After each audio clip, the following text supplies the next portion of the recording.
Alright, so I wanted to make this quick video. I tracked this car recently, and this has the 5-speed automatic, and one of the things that I discovered was that it would overheat under track use, which is probably pretty normal. This car does have an oil cooler, and you're watching this video because you decided to go ahead and buy an oil cooler, a bigger one. This oil cooler is definitely fine for daily driving, and on hot days, still no problem, even in stop and go traffic. But track use, it definitely overheated, and I was starting to get shifts that would hold. It would not want to shift into fifth after several laps. Driving it home, no problems because the car was cooled down fully. No shifting issues otherwise. So I went ahead and got a much larger cooler. It's from eBay. And this is almost the exact same thing as a Mishimoto. This is a 40,000 BTU cooler. It is meant for trucks potentially. This is a plate style cooler, not a tube and fin. Plate style coolers are superior. They have higher flow and they are going to have better overall surface area. This one I will put a link to in the description. And basically, I'm going to show you how to remove the existing one. You're going to need to remove the front grille, which is, you're going to open up the top of the car. You're going to take this cover off right here, this beauty cover, and then pop the grille out with the tabs here. You're going to need to remove the bottom fascia potentially under the car, so you have access to a lot of these things right here. Then you're going to remove two 8mm bolts, one right here and one right over here. Then you're going to want to cut the two transmission lines here and then one down here. Then you're going to have to kind of wiggle and slide the original cooler, but I'm going to show you basically how I did it. I'm going to try to get you oriented here, up underneath, and we're coming under, and you're going to want to basically slide it this way and up, and watch these tabs over here. Those tabs right there, they're normally attached. Up here there's a bolt, and let me see if you can see there. So there would normally be a bolt that's attaching this bottom tab, but you're basically going to watch the placement of these, and they're going to slide over to the left and up, and then you'll be able to slide it down. So I'm going to kind of try to demonstrate here if I can. You're going to go over to the left. Let me do it with my other hand. If you can see that, hopefully you can. I'm going to kind of go up, and it's sliding, and it should come down. You are going to need something to catch transmission fluid. And then you can pull it out. And you want the new cooler to be roughly in the same spot. Just for comparison purposes, this is not a tiny cooler that I got. This is twice the area. So just to show you the difference. Now, big caveat here. This is not a great idea if you are just daily driving this thing. This cooler would be on I believe the same transmissions on the Ford Ranger. This would be used if you're towing regularly and if you're going to track the car regularly.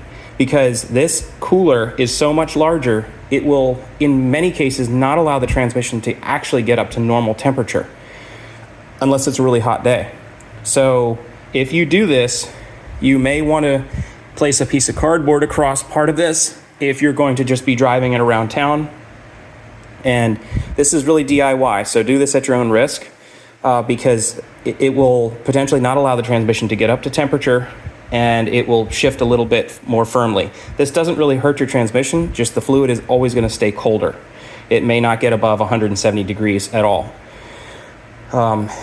If you track this car, that's what this is really going to be beneficial for, is this is going to help keep the transmission cooler when you're really running it hard. So basically, I'm going to install the new cooler so that it is still, this is, I think, important, in line with your fan. You don't want to relocate this up underneath the car, you know, where it's out of line of that fan. You still want to have that radiator fan pulling air across it. So you don't want to move it back here, because then you're only getting real transmission cooling when the car's moving. Not a good thing. So you really still want to have it somewhere in this area. And what I'm going to try to do is make sure the cross section of this that interferes with the radiator is the same as this. So this is 4 inches tall, 4.29 inches tall. So I'm going to make sure I still have this covering about 4.29 inches of the existing radiator, so I get the benefit of that fan drawing air across it when the car's just sitting still in traffic or something. So make sure you do that. What I'm going to do is now check the size of these hose clamps. And I'm going to have to get a second barbed connection, because what I want to do is take the factory hoses, and I've already cut them. I want to obviously extend them, and this is just a single barb fitting. So let's check the size here.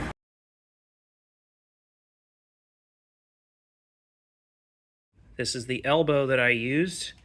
It's a 3/8 inch flare, which screws into the radiator, and then from there it converts to a 3/8 MIP, and then I attached a 3/8 inch barbed fitting to the 3/8 inch MIP. And that's how I connected to the hose.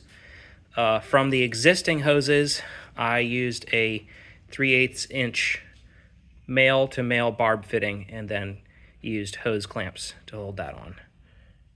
All right, so the cooler is in. A couple of things to note. If you buy this from eBay, it's going to come with these fittings. These are not big enough for the factory hose. It also comes with this cooler line, which is like 1/4 inch. So the factory hose is much larger, way bigger, and you want to maintain that. Do not downsize these lines. Bad idea. Unfortunately, you are going to downsize it in some way, although it doesn't seem to matter too much. This inlet right here is larger than, a little focus someday, is larger than the aftermarket one I put in, but all the reviews on the various forums say putting a larger cooler on definitely lowers temperatures. Here's how I mounted it. So you can see it just kind of hangs down here. So it may catch some additional air, although this is going to end up pushing a lot of it around it, but it should still draw and pull air from behind. I took the brackets and just attached them to the bottom of the existing radiator like that. And then I had to go to a hardware store and find brass fittings, I'm gonna go back under here, to fit the top of it. So it's gonna depend on the radiator, or the cooler that you get, which fittings you need, but I would highly recommend a 90-degree fitting to go to a barbed fitting for the cooling hoses. So that is the oil cooler installed. And again, you want to drop it down so you have roughly the cross section that the original one had. Ran the car pretty hard for about 30 minutes, did some donuts, and I could still touch it shortly thereafter. So no issues, definitely. Car shifted fine, and hopefully this helps you guys out. And subscribe and comment if you have any questions about it.